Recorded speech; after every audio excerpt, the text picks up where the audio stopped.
सभी को नमः संस्कृताय। महरा क्लासेस के इस प्लेटफॉर्म पर आप सभी का स्वागत है।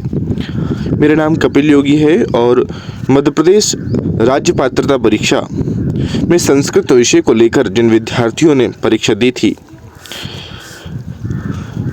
उन विद्यार्थियों के लिए यह वीडियो काफ़ी उपयोगी साबित होगा, क्योंकि इस वीडियो में हम सही प्रश्नों के सही उत्तर देंगे।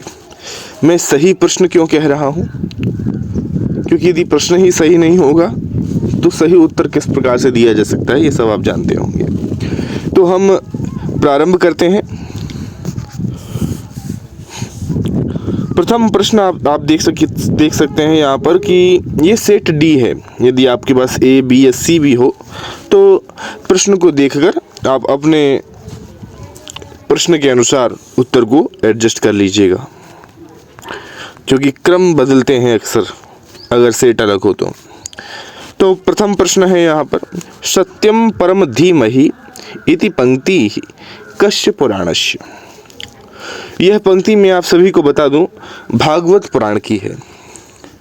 भागवत पुराण के प्रारंभिक श्लोकों में ही आपको यह वाक्य देखने को मिलता है कि हम परम सत्य की ही आराधना करते हैं, इसका ये भाव है। तो इसका जवाब आपका हो जाएगा भागवत पुराण। अब दूसरा प्रश्न आपके समक्ष में उपस्थित कर रहा हूँ। देखिए, हम ज़्यादा विस्तार से चर्चा नहीं करेंगे क्योंकि कम समय में आपको मुझे ये वीडियो प्रेषित करनी है। और दूसरी बात ये है कि यदि आपको लगता है कि आपके अंक यहाँ कम बन रहे हैं तो आप बिल्कुल निश्चिंत रहें। नेट की परीक्षा होने वाली है कुछ ही समय में और महरा क्लासेस की तरफ से संस्कृत विषय का पाठ्यक्रम भी कवर करवाया जा सकता है भविष्य में, तो आप उससे जुड़ सकते हैं और निश्चित तौर पर आपकी पूर्ण सहायता महरा क्लासेस की तरफ से की जाएगी। अब 52वां प्रश्न है, रामायणे कस्मिन् कांडे अनसूया देव्या सीताया कृते पातिव्रत्य धर्मोपदेशः वर्णितो अस्ति। भाव यह है कि अनुसूया देवी ने, जो कि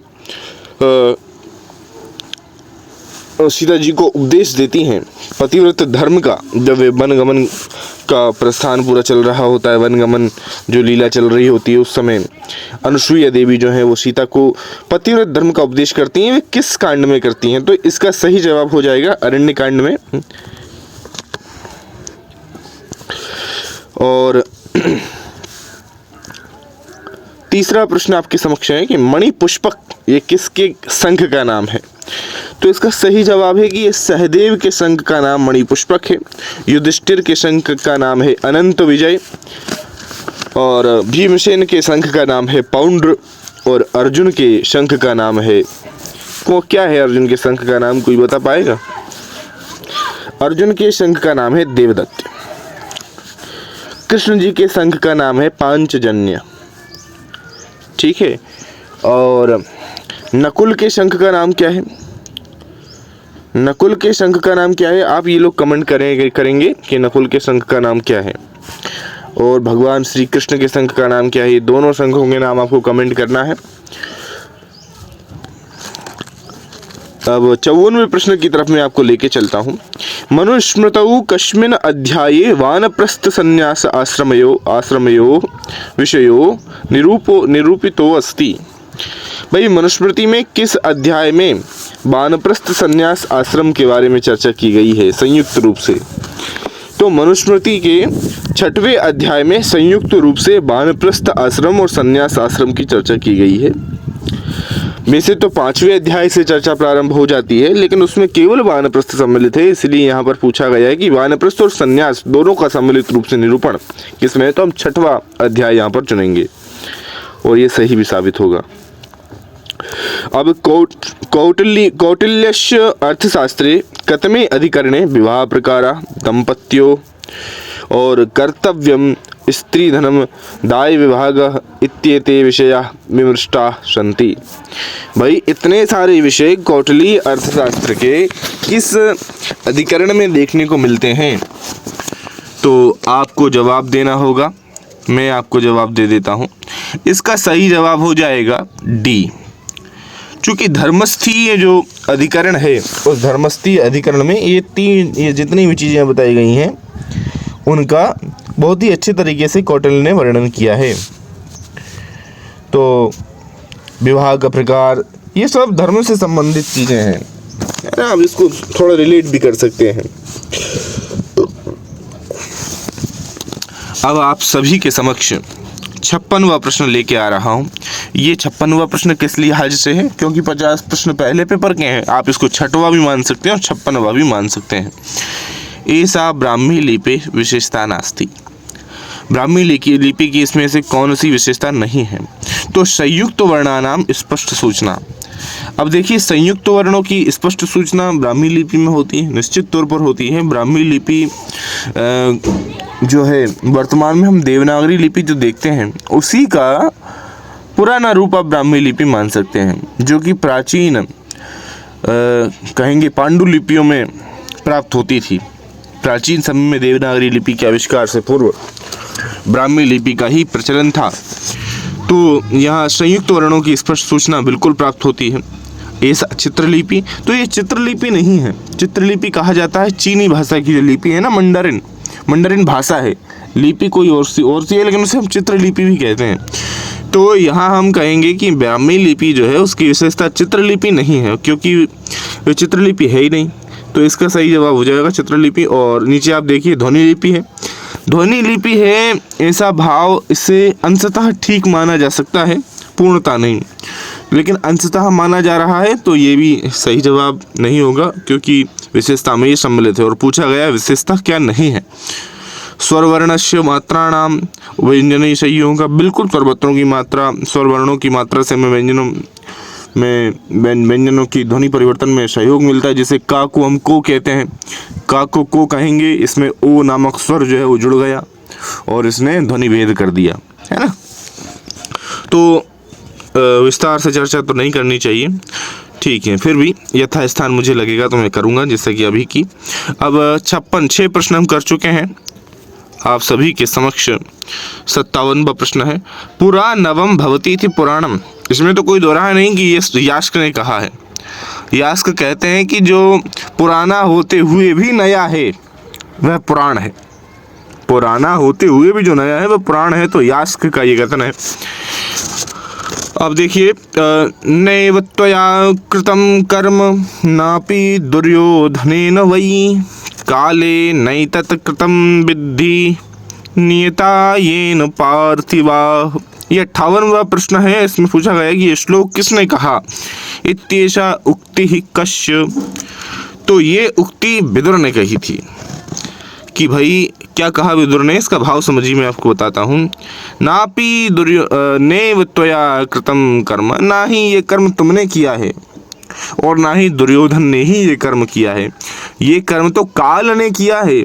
समय बड़ा बलवान है। जो कुछ भी हो रहा है वह काल यानी कि समय के अनुसार ही हो रहा है। आप सब तो मात्र प्यादे हैं। ये भाव था किसका? विदुर का। जो नियत हो चुका है वह निश्चित तौर पर होकर रहेगा। ये भाव था किसका? ये भाव था विदुर का। विदुर ने ये पंक्ति कही। 59वां है आदि पुराणम इति नामना आख्यातम पुराणम। तो आदि पुराण जो है यह कौन सा ग्रंथ है जो आदि पुराण के नाम से, कौन सा पुराण है जिसे हम आदि पुराण भी कहते हैं? तो इसका जवाब हो जाएगा ब्रह्म पुराण। ब्रह्म पुराण जो है उसे हम कहते हैं आदि पुराण। ये जो चिन्ह लगे हुए हैं पहले से पेन की सहायता से, वो गलत भी हो सकते हैं, क्योंकि ये विद्यार्थी का पेपर है जिन्होंने मुझे प्रेषित किया। यदि पेपर मुझे पहले मिल जाता तो मैं और पहले आप सभी के समक्ष ये वीडियो प्रेषित कर देता, लेकिन ठीक है, कोई बात नहीं। समय भले ही लग रहा हो लेकिन अपने को उत्तर सही मिल जाए, ये ठीक है। तो 59वां प्रश्न आपने देखा, ब्रह्म पुराण को आदि पुराण कहा गया है। अच्छा, ब्रह्म वैवर्त पुराण में क्या है? ब्रह्म वैवर्त पुराण में भगवान कृष्ण और सीता और राधा माता के प्रेम प्रसंग की वर्णन है पूरे तरीके से, है ना।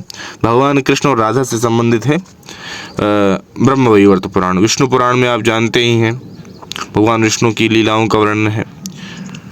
और भागवत पुराण को तो पंचम वेद कहा जाता है। अब 60वां प्रश्न है कि जरासंध वधो महाभारतस्य कस्मिन् पर्वणि वर्णित। तो इसका जवाब है वन पर्व। वन पर्व में जरासंध का वध हुआ था। किसने किया था? किसने किया था जरासंध का वध? वन पर्व में जरासंध का वध किया था भीम ने। क्या हुआ था, मैं आपको सिंपल सी एक छोटी सी स्टोरी सुना देता हूँ कि एक राजा को संतान नहीं हो रही थी। ऋषि के द्वारा उसे एक फल दिया गया। उसने उस फल को काट कर अपनी दोनों रानियों को खिला दिया। दोनों रानियों से आधे आधे मतलब पुत्र तो हुए, लेकिन उनका जो शरीर था वो बीच में से कटा हुआ था। आधा शरीर दूसरी रानी से पैदा हुआ और पहली रानी से आधा शरीर पैदा हुआ। ये सब देखकर रानियां डर गईं।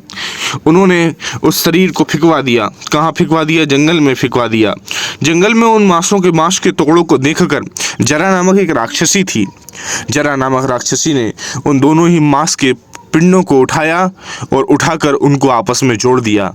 उनको जोड़ने से वो बालक जीवित हो गया, क्योंकि वह एक आशीर्वाद का फल था। तो जरा नामक राक्षसी के द्वारा जोड़ने के कारण जो पैदा हुआ, जिसमें प्राण आए, वो था जरासंध। जरा के द्वारा संधि जिसकी हुई वो था जरासंध।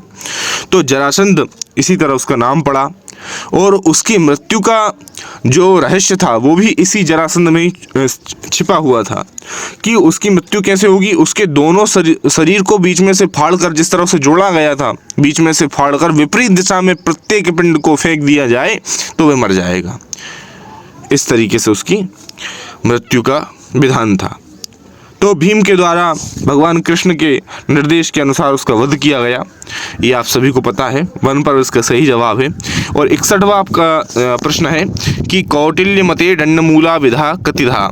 तो दंडमूला विधा जो है इसका सही जवाब हो जाएगा कौटिल्य मते दंडमूला विधा कतिधा। तो चतस्त्र, चतस्त्र इसका सही जवाब हो जाएगा कि 4 प्रकार की दंडमूला विधा है।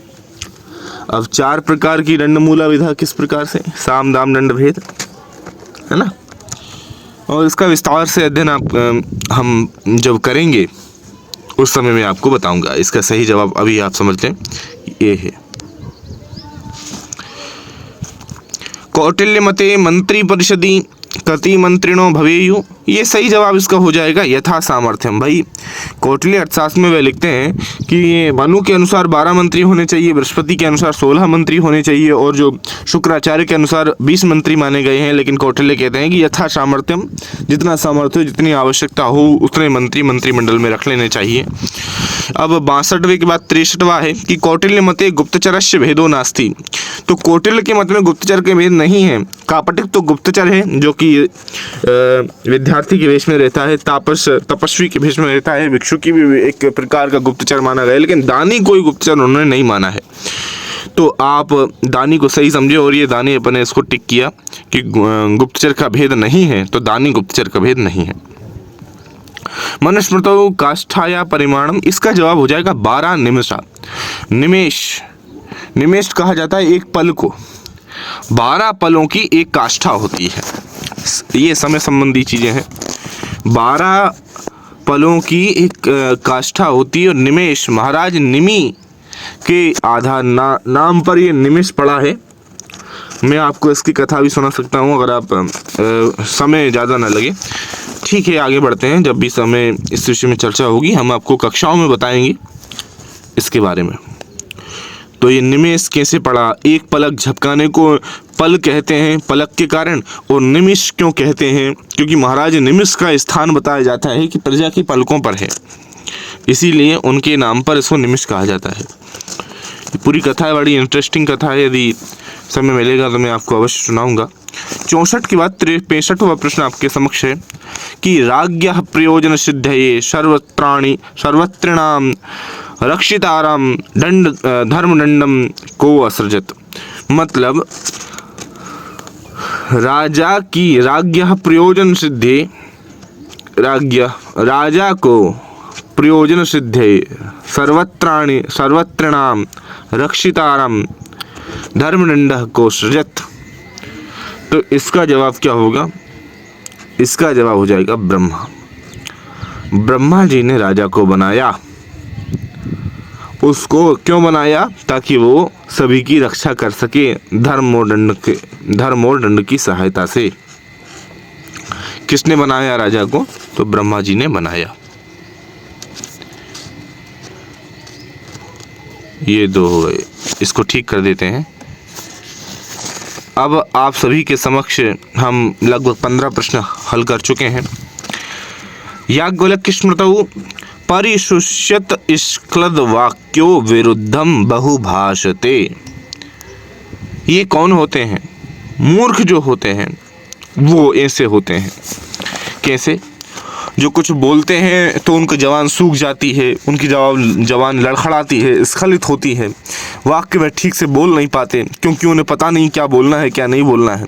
सभा में जब वो उपस्थित होते हैं तो इस प्रकार की स्थिति उनकी बनती है। वे बोलना कुछ चाहते हैं, बोल कुछ देते हैं। तो इसका सही जवाब हो जाएगा मूर्ख।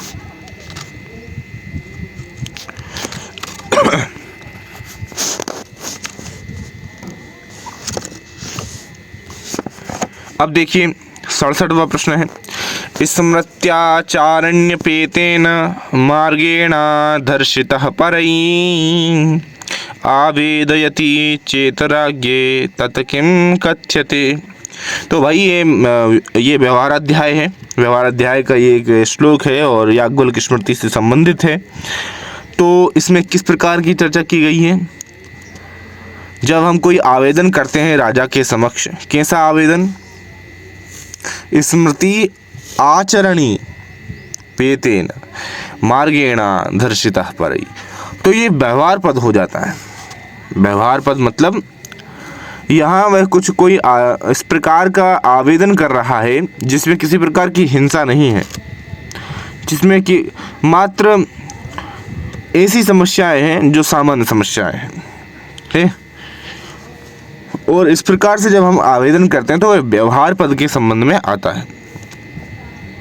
और विस्तृत अध्ययन के लिए हम इसका अध्ययन करेंगे।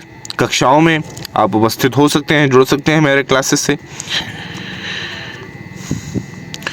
अब अशोककालीनस्य गिरनार शिलालेखस्य भाषा का वर्तते।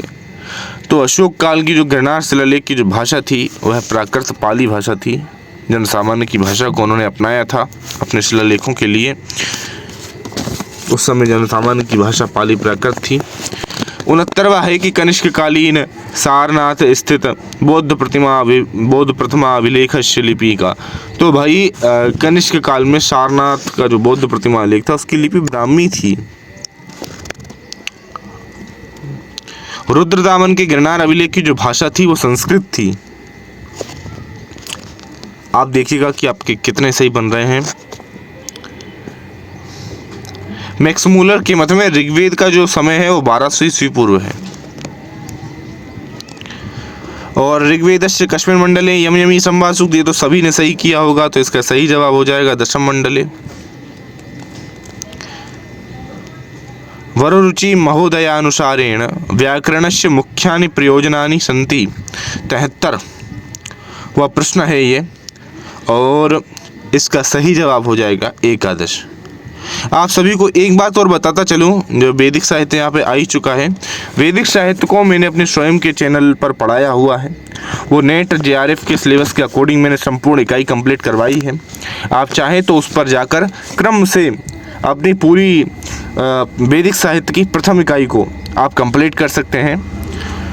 उसमें एक पॉइंट भी नहीं छोड़ा है। उन सारी वीडियो को देखने के बाद आपका वैदिक साहित्य पूर्णतः कंठस्थ हो जाएगा नेट JRF के सिलेबस के अनुसार। और नेट JRF के सिलेबस के अनुसार यदि आपने पढ़ लिया तो आपको फिर अन्य तरीके से पढ़ने की आवश्यकता नहीं है। आप मिस्टर कपिल योगी सर्च करेंगे यूट्यूब पर तो वहाँ पर आपको ये कक्षाएं प्राप्त हो जाएंगी जो बिल्कुल पूर्णतः निःशुल्क हैं। वहाँ पर आप प्रथम इकाई को देख सकते हैं और उनको देखकर आप अनुमान लगा सकते हैं कि अगली कक्षाएं आपको किस प्रकार से प्राप्त होंगी। तो आप अपने ज्ञान वर्धन के लिए उन कक्षाओं को अवश्य देखिएगा। यदि आप सटीकता से और सक्रिय रूप से तैयारी कर रहे हैं तो काफ़ी ज़्यादा मदद आपकी हो जाएगी। 2 से 3 दिन में आप प्रथम इकाई समाप्त कर देंगे, इतना मेरा दावा है। क्योंकि आपको कहीं भटकना नहीं, मैंने पूरी क्रम से सारी वीडियोस लगा के रखी हुई हैं एक ही प्लेलिस्ट में। वैदिक साहित्य यूनिट फर्स्ट आप देखेंगे और आपको पूर्ण वीडियो मिल जाएंगी। मुश्किल से 20-22 वीडियो में पूरा कवर करवाया गया है, तो आप अवश्य उन कक्षाओं को देखिएगा। मिस्टर कपिल योगी के नाम से चैनल है, और दूसरी यूनिट भी जल्द ही प्रारंभ करने जा रहे हैं जी। तो अब हम आते हैं 74वें प्रश्न पर। प्रश्न है पूर्वावशी संवाद सूक्त कहाँ का है? तो ये दशम मंडल का है। अब देखेंगे आप सतपथ ब्राह्मण से केन वेदेन से संबद्धो अस्ति। तो सतपथ ब्राह्मण जो है वह आपका संबंधित है किस वेद से? सतपथ ब्राह्मण यजुर्वेद से संबंधित है। बृहदारण्यक के कति अध्याय सन्ति? तो बृहदारण्यक में 6 अध्याय यानी 6 अध्याय। और वेदांगों की संख्या कितनी है? तो वेदांगों की संख्या 6 है। कौन कौन से? शिक्षा, कल्प, निरुक्त, छंद, व्याकरण और ज्योतिष। सामवेदस्य, ये सारे प्रश्न आ गए, इसलिए मैंने आपको ये बताया। और सारी वीडियोस को कवर करने के बाद आप बड़ी ही आसानी से इस प्रकार के प्रश्नों के जवाब दे पाएंगे उन कक्षाओं को देखने के बाद। निश्चित तौर पर विजिट करिएगा, काफ़ी लाभदायक होगा। सामवेदस्य आरण्यको अस्ति। तो तवलकार आरण्यक जो है वो सामवेद का आरण्यक है।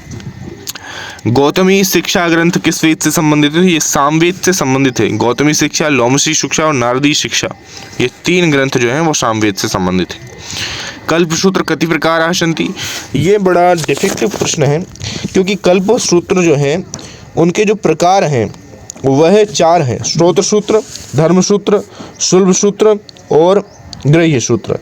लेकिन यहाँ पर क्या कह दिया गया है कि कल्प सूत्र कति प्रकार सन्ति, और 4 ऑप्शन में है ही नहीं। तो इसको आप ज़रूर देख लीजिएगा, क्योंकि ये जो प्रश्न है ये बड़ा ही डिफेक्टेड प्रश्न है और इसका सही उत्तर यहाँ है नहीं। तो ये चैलेंज आप लोग करेंगे तो इसमें आपको सही उत्तर मिल जाएगा। अब हम आगे बढ़ते हैं और आप सभी के समक्ष उपस्थित करते हैं दूसरे प्रश्न को। तो ये देख लीजिएगा, ये डिफेक्टेड प्रश्न है। अब ऑब्जेक्शन लाइक प्रश्न है, आप इस पर देख सकते हैं। कहा प्राचीन अर्वाचीन ऋषि भी स्तुत्यो अस्ति? प्राचीन अर्वाचीन ऋषियों के द्वारा स्तुति किया गया है अग्नि देवता को। वो आता है ना, पूर्वे भी ऋषि भी नूतनैरुत सदेवाने वक्षति। प्राचीन ऋषियों के द्वारा और अर्वाचीन ऋषियों के द्वारा जो स्तुत्य है वह अग्नि है। माता भूमि पुत्रोहम प्रतिभ्या, ये पृथ्वी सूक्त का है।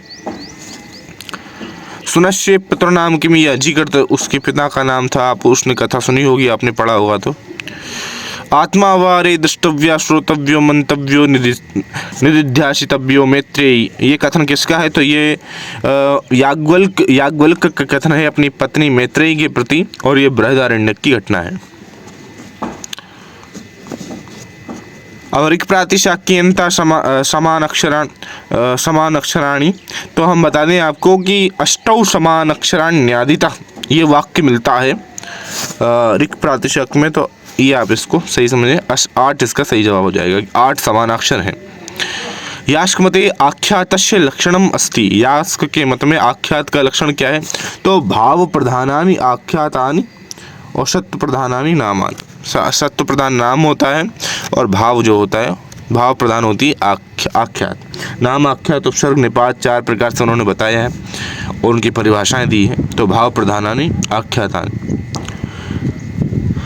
अब आदत्ते रसान आदत्ते भाषम ज्योतिषाम अदिते पुत्र इतिवा, ये सारे जो हैं आदित्य शब्द के निर्वचन हैं जो निघंटु में जो प्राप्त होते हैं आपको निरुक्त में। और मेघ के क्या है? मेघा मेघति मेहति इति सिंचति असौ, ये इसका है। समुद्र का क्या है? समुद्रवंतेना मापा सम्मोदन्ते अस्मिन् भीतानि सम्मोदन्ते अस्मिन् भूतानि समुद्रवन्ते वा। इस प्रकार से समुद्र के हैं। अग्ने अग्नोपनो भवति इति स्थौलाष्ठीवि, ना अग्नि का है ये। हाँ, जात एतः जातानि वेदम विदुः, ये आप जब हम कक्षा में प्राप्त होंगे तो पूर्णतः सटीकता से मैं आपको बताऊंगा। यास्क मते स्थान भेदेन देवता कति विधा। तो यास्क के मत में 3 प्रकार के देवता होते हैं स्थान के भेद के अनुसार। कौन कौन से? पृथ्वी स्थानीय, द्युस्थानीय, अंतरिक्ष स्थानीय देवता।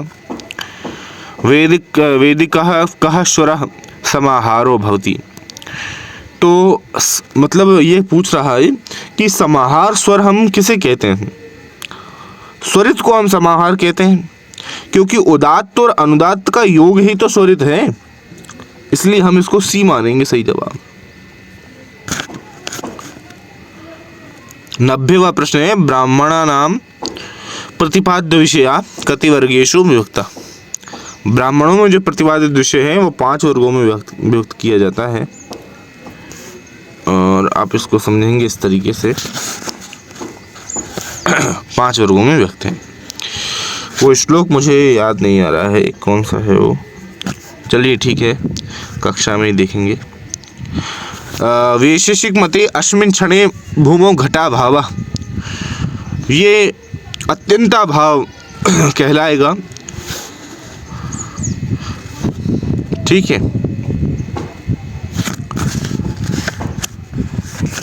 अत्यंता भाव ये कहलाएगा बिल्कुल। अब हम आते हैं आगे।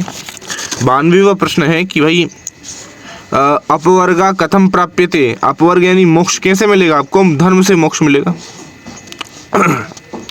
शांख्य प्रवचन सूत्र के लेखक कपिल हैं, ऋषि कपिल है, जिन्हें भगवान विष्णु का अवतार भी माना जाता है, जो किसके पुत्र थे, ऋषि कर्दम के पुत्र थे। देवहूति और ऋषि कर्दम के पुत्र, देवहूति इनकी माता थी।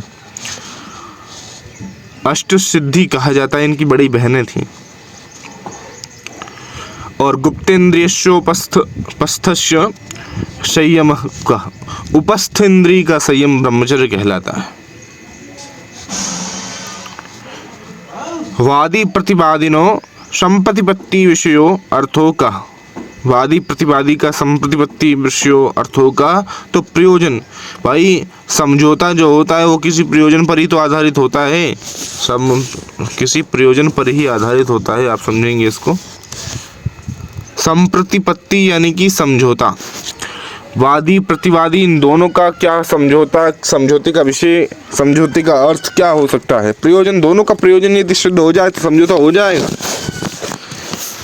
चार्वाक दर्शन देहच्छेदों का, वो कहते हैं कि भाई मरण एवं मोक्ष, चार्वाक दर्शन में जो 96वां प्रश्न है, चार्वाक दर्शन में जो देहच्छेदों का, भाई देह का छेद यानी मर जाए व्यक्ति तो वो क्या है, मोक्ष, वो कहते हैं मरण एवं मोक्ष, मरण ही मोक्ष है। कौन, चार्वाक दर्शन वाले, इसको भी हम पढ़ेंगे। बौद्ध दर्शनानुसारम कति प्रमाणानि, बौद्ध दर्शन जो है वो 2 प्रमाण मानता है, बौद्ध दर्शन 2 प्रमाण मानता है, प्रत्यक्ष और अनुमान। मीमांसा दर्शन भावना कथिता, भावना जो है, भावना 2 प्रकार की, शाब्दी भावना और आर्थी भावना।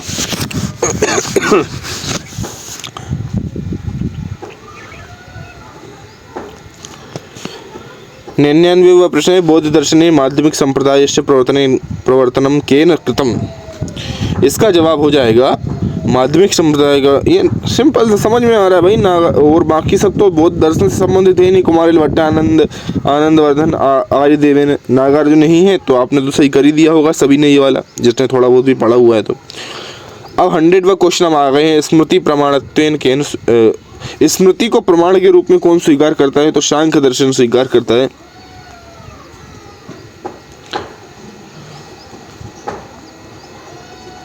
बाकी तो नास्तिक दर्शन है, मीमांसा दर्शन, सॉरी माफी चाहूंगा गलत होगा, इसका सही जवाब होगा मीमांसा दर्शन। स्मृति को प्रमाणत्वेन, प्रमाण की तरह स्वीक्रियते मीमांसा दर्शन।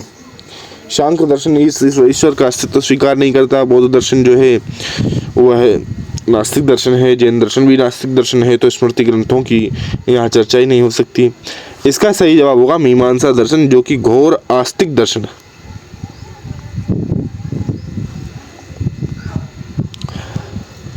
अब हम 50 प्रश्न कर चुके हैं। 101वां प्रश्न है आपके समक्ष, स्योत्पत्ते प्राक कार्यम कारणे केन रूपेण तिष्ठति। अपनी उत्पत्ति से पहले जो कार्य है वह कारण में किस रूप में रहता है। ये सांख्य के मत में सत्रूपेण, सत्कार्यवाद किसका सिद्धांत है, सांख्य का। तो सत्कारवाद यही है कि भाई जो कार्य है ना, कार्य वह अपने कारण में उत्पत्ति से पहले स्थित रहता है, सत्कारवाद कहलाता है। समझे। कार्य का कारण में सद रूप में स्थित रहना सत्कार्यवाद है, और सद रूपेण आपने ठीक रूप से इसको किया। भेदानाम परिमाणात, इससे अव्यक्त जो है ना, अव्यक्त यानी हमारी सृष्टि, हमारी प्रकृति, जिसे दुर्गा भी कहते हैं, ये अव्यक्त के सिद्धि के जो 5 बताए हैं प्रकार, 5 प्रकार के जो 5 प्रकार से अव्यक्त की सिद्धि के बारे में बताया है सांख्य दर्शन में, और उसी में से पहला जो है वो भेदानाम परिमाणात ये है, ठीक है ना। तो ये अव्यक्त हो जाएगा इसका 102 का बी। अब वेदांत मते उपासना नाम फलम भवति, उपासना नाम फलम भवति, वेदांत के मत में उपासना का फल क्या है? वेदांत के मत में उपासना का फल है चित्त की एकाग्रता। उपासना का मूल फल है ये, मतलब मुख्य फल। उपासना का गौण फल है सत्यलोक प्राप्ति, और इसका गौण फल सत्यलोक प्राप्ति है, लेकिन मुख्य फल जो है उपासना कर्म का वह चित्त एकाग्रता है। चित्त एकाग्रम इसका सही जवाब हो जाएगा, ठीक है ना। अब हम बात करेंगे दूसरा कौन सा है। न्याय मते यदा विशेषण विशेषावगाही ज्ञानम उत्पद्यते तदा करणम किम, इसका सही जवाब, जब हम विशेषण विशेष वगाही ज्ञानम क्या है भाई? भूतले घटा भावा, भूतल पर घट नहीं है, जमीन पर घड़ा नहीं रखा है, ये इसका उदाहरण देते हैं न्याय दर्शन वाले। तो भाई भूतल पर घड़ा नहीं है, ये भूतल जो है ये घड़े से विरक्त है, तो ये विशेषण और विशेष्य के द्वारा ही हमने जाना, और हमने जानकर ये समझा, क्योंकि पहले यहाँ घड़ा था अब यहाँ घड़ा नहीं है, तो ज्ञान के आधार पर ही हम ये कर पाए, है ना। क्योंकि जो घड़ा है वह हमें इंद्रिय से प्रत्यक्ष तो हो नहीं रहा है, तो इसका सही जवाब क्या हो जाएगा? ज्ञान। अगर हम उसे देख पा रहे होते तो इसका सही जवाब होता इंद्रिय, ठीक है, इंद्रियार्थ सन्निकर्ष, है ना, जो भी है रूपत्व का होता। तो अब 104 के बाद हम आ गए 105 पर, और 105 में क्या है? न्यायः कस्मिन् अर्थे प्रवर्तते, न्याय जो है वो निर्णीत अर्थे प्रवर्तते, ये इसका सही जवाब हो जाएगा।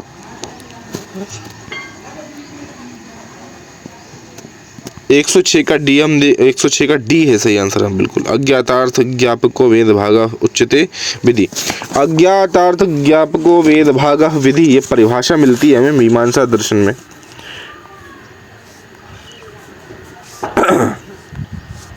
अज्ञात अर्थ को जो जना दे, अज्ञात अर्थ का जो ज्ञान करा दे, वह विधि है। और अभी 107 आता है व्याप्यश पक्ष वृत्तित्व धी किम उच्यते, तो इसका सही जवाब हो जाएगा सी, अनुमिति। ये मैं इसमें कंफर्म नहीं हूँ, आप एक बार इसको देख लीजिएगा, इसमें आप प्रश्न चिन्ह लगा लें। प्रश्न तो सरल ही है, लेकिन फिर भी मुझे समस्या थोड़ी शंका है, क्योंकि ध्यान में ठीक से नहीं आया है ये। सर्ववृत्ति निरोध क्या है? सर्ववृत्ति निरोध कब हो जाता है? सर्ववृत्तियों का निरोध संप्रज्ञात समाधि में हो जाता है।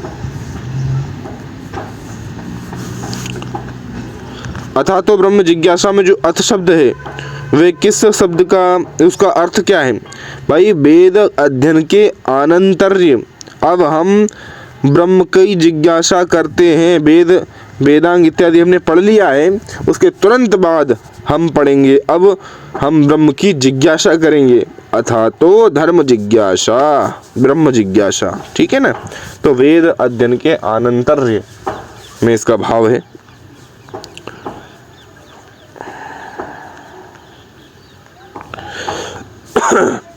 चतुर्विध बोधेषु वाह्यार्थ अनुमेयत्वादि श्रोत्रांतिक है। योगाचार माध्यमिक, योगाचार श्रोत्रांतिक वैभाषिक। माध्यमिक कहते हैं सर्वत्र शून्यत्व, माध्यमिक योगाचार कहते हैं बाह्यार्थ शून्यत्व, माध्यमिक योगाचार श्रोत्रांतिक कहते हैं बाह्यार्थ अनुमेयत्व, और वैभाषिक कहते हैं बाह्यार्थ प्रत्यक्षत्व, ठीक है ना। पूछा क्या गया है कि बाह्यार्थ अनुमेयत्व ये किसने कहा? तो श्रोत्रांतिक। वार्तिककार वर्तते, वार्तिककार वरुचि है, सभी ने सही किया होगा। गोनर्दी किसे कहा जाता है? पतंजलि को गोनर्दी कहा जाता है। सिंपल सिंपल सवाल है। परिभाषेंदुकार कौन है? परिभाषेंदुकार है नागेश भट्ट। परिभाषेंदुकार कौन है? नागेश भट्ट। ठीक है। त्रिषष्टि चतुष्षष्टि वर्णा शंभु मते मता, तो ये तो आप सभी को पता ही होगा, पाणिनि शिक्षा से ये लिया गया है।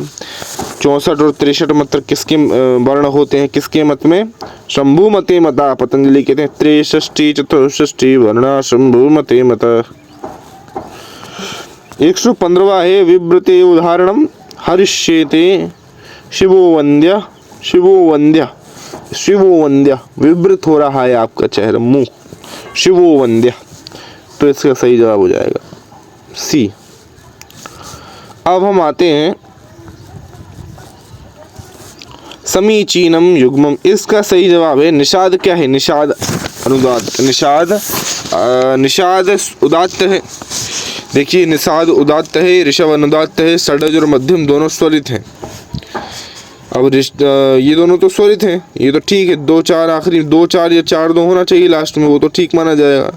2 4 2 4 देखिए 2 4 कहाँ दिख रहा है? 2 4 ये दिख रहा है। बी इसका सही जवाब हो जाएगा। ठीक है ना। 116 का पी सही जवाब हो जाएगा, तो आप इस बी को माने सही उत्तर। ठीक है। ये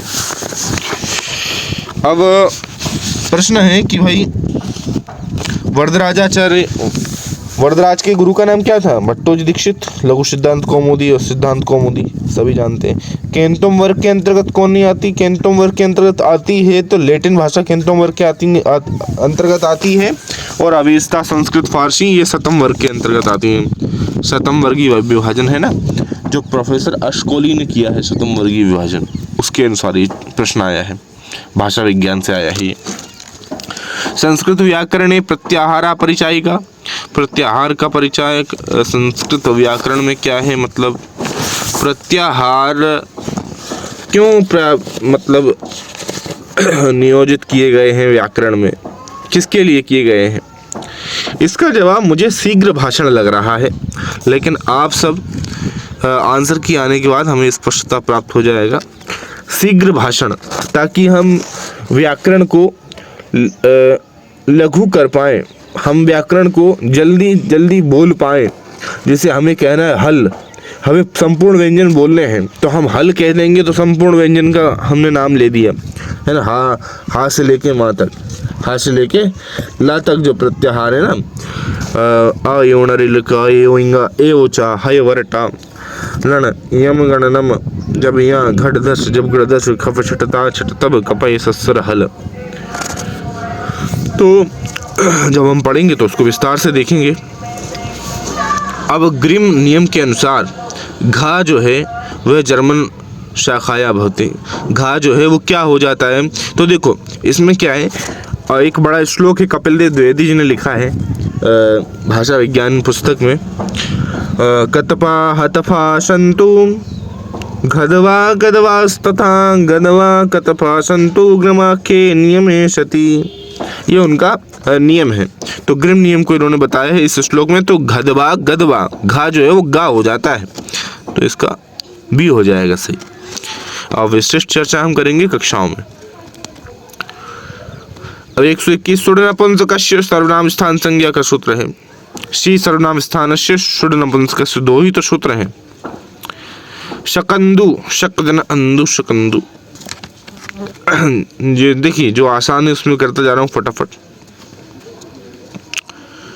अब 123वां है कि पितरी, पितरी शब्द की कौन सा है? पितरी सप्तमी एक वचन, पितरी सप्तमी एक वचन है, बिल्कुल पितरी सप्तमी एक वचन। आप सब बिल्कुल दोहरा के देख सकते हैं। सप्तमी एक वचन पितरी, पिता पितरम पिता पितृ, माफी चाहूंगा। तो इसका सही हो जाएगा सप्तमी एक वचन। अश्मद शब्द में पंचमी बहुवचन बनता है अश्मत। अहम अश्मान अश्माभि अश्मभ्यम अश्मत अस्माकम अश्माशु, अगर हम पढ़ें क्रम से एक वचन को ही संपूर्ण विभक्तियों को एक साथ पढ़ें तो इस तरीके से पढ़ सकते हैं। शंकुला खंड तृतीया तत्पुरुषे तृतीया तत्कृतार्थेन गुणवचनेन सूत्र से शंकुला खंड में तृतीय तत्पुरुष है।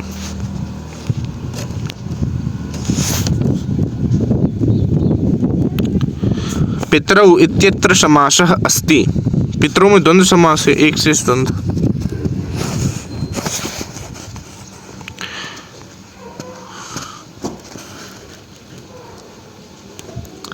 ऋषि अंधक, ये है गांगः इत्यत्र अपत्यार्थे केन सूत्रेण अण प्रत्ययो भवति।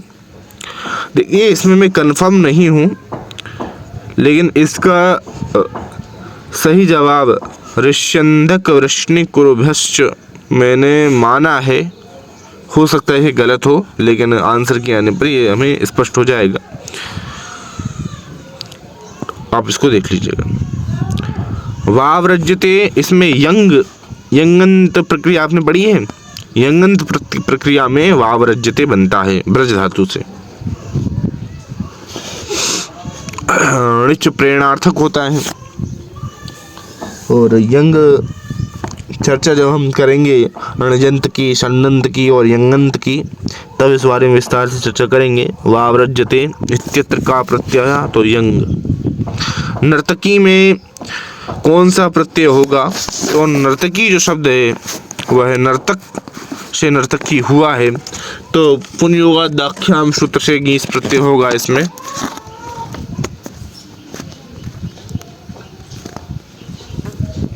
वाक्यपदीय कारमते शब्दार्थ संबंध कीदृशा? नित्य, इसका जवाब होगा नित्य। शब्द और अर्थ का नित्य संबंध होता है वाक्यपदीय कार के अनुसार। भदंत किसे कहा गया है? अश्वघोष को भदंत कहा गया है। भदंत जो है एक उपाधि है, एक सम्मान वाला नाम है जो बौद्ध भिक्षुओं में प्रचलित होता था उस समय, और इस समय भी भदंत जो है वो बौद्ध भिक्षुओं को सम्मान सूचक शब्द के साथ उच्चारित किया जाता है। मतलब ये सम्मान सूचक शब्द है भदंत। और अश्वघोष जो है वो बौद्ध थे, है कि नहीं, तो उनके लिए ये कहा गया है भदंत। कालिदास के अनुसार अलकावधूनाम सीमंते शोभते, ये देखिए उत्तर मेघ आपने पढ़ा होगा। उत्तर मेघ का दूसरा, तीसरा या चौथा क्या है श्लोक, उसमें बताया गया है कि उनकी जो मांग है उसमें नीप यानी कदम्ब के पुष्प जो है शोभा पा रहे हैं। नीप कहा जाता है कदम्ब को। तो सी इसका सही जवाब होगा। मैत्रेय किस ग्रंथ का विदूषक है? तो मैत्रेय जो है वो मृक्षकटिकम का विदूषक है।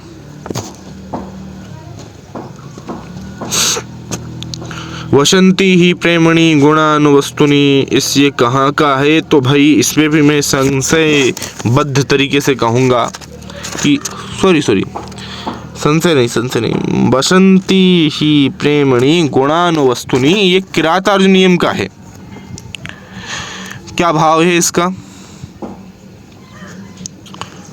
कि वसंती ही प्रेमणि गुणानुवस्तुनि, गुणानवस्तुनि, गुण जो है वो प्रेम में ही निवास करते हैं, वस्तु में नहीं, ये इसका भाव है। और सूक्तियों के लिए तो किरातार्जुनीयम प्रसिद्ध है, और ये पंक्ति भी वहाँ की है। तो पदवाक्य प्रमाणक भवभूति को कहा जाता है, सभी को पता है। ग्राम ज्योति इति रचनाया लेखकः कः, भाई इसमें संशय है मुझे निश्चित तौर पर। इसमें मैंने सही जवाब कुछ लगाया भी नहीं है, तो आप इसको भी एक बार देख लें। ये वाला इसका मैं कोई भी उत्तर सही नहीं लगा रहा हूँ, ठीक है। और प्रसिद्धो चित्तवंधस्तु रसस्योपनिषद परः, यह किसने कहा है? तो क्षेमेंद्र का ये कथन है, ठीक है। औचित्य आ रहा है, उसी से सभी ने पकड़ लिया होगा। अधोलिखितेषु कः ग्रंथः लॉन्जाइनस्य महोदयेन सह संबद्धो वर्तते। तो पेरिहुप्सुस कहा जाता है इस ग्रंथ को, और ऑन दी सबलाइम इसी ग्रंथ को अंग्रेजी में कहते हैं और हिंदी में कहते हैं उदात्त। ठीक है, पेरिहुप्सुस, ऑन दी सबलाइम और उदात्त, ये एक ही ग्रंथ के नाम हैं अलग अलग भाषाओं में, और इनके लेखक हैं लॉन्जाइनस। ठीक है, बिल्कुल लॉन्जाइनस। तो अब 39वां देखते हैं, 139वां। अधोलिखितेषु कः अरस्तु महोदयेन प्रदत्तस्य दोषः आधारो नास्ति। इसके जवाब में भी मैं क्या कह दूं आपसे, चूँकि इसका जवाब भी मैंने नहीं लगाया है, क्योंकि मैं गलत टिक नहीं लगाना चाहता। जो भी टिक होंगे वो सही होने चाहिए। तो इसको आप देख लीजिएगा। लगभग 3-4 प्रश्न ऐसे हैं जो मेरी बुद्धि से परे हैं, क्योंकि उनके बारे में पढ़ा तो है लेकिन ध्यान नहीं आ रहा है कि क्या उसका सही जवाब होना चाहिए। तो आप एक बार देख लीजिएगा इनको, क्योंकि अभी मेरा क्या है कि MPPSC का इंटरव्यू 24 तारीख को शेड्यूल्ड है, सहायक प्राध्यापक संस्कृत पद के लिए। उसी की तैयारियों में थोड़ा सा समय निकाल के ये कक्षा आपकी ले रहा हूँ मैं। इसीलिए क्या है कि प्रश्नों के उत्तर ढूंढने में मेरे पास उसके लिए समय नहीं था अभी वर्तमान में, नहीं तो मैं आपको संपूर्ण प्रश्नों के उत्तर दे पाता। 4 से 5 प्रश्न ही ऐसे हैं जिनका उत्तर ढूंढना पड़ रहा है, अन्यथा ये पेपर मुझे मिला था सुबह और मैं आपको प्रेषित कर रहा हूँ ये वीडियो वर्तमान में। 24 तारीख के बाद क्या है कि कक्षाएं हम प्रारंभ कर देंगे, यदि सर की अनुमति होगी, मेहरा क्लासेस के जो ऑनर हैं। और 24 के बाद क्योंकि मेरा इंटरव्यू हो जाएगा, उसके बाद मैं फ्री हो जाऊंगा, उसके पश्चात हम आगे की कार्रवाई करेंगे। तो अभी के लिए हम 40वें प्रश्न पे चलते हैं, 140वां जो प्रश्न है। शेषा सर्वत्र वक्रोक्ति अन्यार्थो विभाव्यते। वक्रोक्ति जो है वह अन्य तरीके से सामने आती है, लेकिन पूर्ण रूप से वे सब कुछ वक्रोक्ति ही है। ये कुंतक का कथन है, क्योंकि वक्रोक्ति को ही काव्य की आत्मा मानते हैं। यत्र अर्थो वाचक विशेषः शब्दो वा तमर्थ व्यक्ता स काव्य विशेषः। मतलब वाच्य विशेष, वाचक विशेष और शब्द, इन शब्दों को जो व्यक्त करता है, इन सबको जो व्यक्त करता है वह एक शब्द क्या है, उसको हम ध्वनि कहेंगे। उसका जवाब हो जाएगा ध्वनि। तो इसका जवाब मैं आपके समक्ष प्रस्तुत करूंगा। वह काव्य विशेष क्या होगा? वह काव्य विशेष ध्वनि होगा। लेकिन इसमें प्रश्न चिन्ह आप लगा लीजिएगा, हो सकता है कि ये गलत हो, लेकिन 90% सही होना चाहिए। मनश्चलम प्रकृत्येव दुर्लक्ष्यम च तथापि में हर्षचरितस्य। ये कहाँ की पंक्ति है? इस विषय में भी संशय है, तो इसको भी आप देख लें।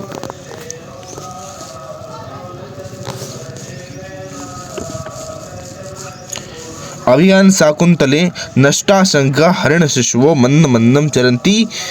ये किसका कथन है? तो ये आप कमेंट में बताएंगे। ये आप सभी के लिए मैं छोड़ रहा हूँ, जिसको भी ये पता हो ये कमेंट में सभी के लिए बता दे, ठीक है? ये आप सभी के लिए है, कुछ आपके लिए भी होना चाहिए। दंडायन कश्य नाटकस्य पात्रम अस्ति। तो ये स्वप्नवासु दत्तम का स्वप्नवासु दत्तस्य नाटकस्य पात्रम अस्ति, पात्रः अस्ति दंडायनः। रूपकम तत्समारोपात। ये नाटक का लक्षण है, और कहाँ है? ये है 10 रूपक में। उदयन कश्य देश से राजा। उदयन वत्स देश के राजा थे। चारुदत्त की पत्नी का नाम क्या था? चारुदत्त की पत्नी का नाम धूता था, धूता। और प्रेमिका वसंत सेना।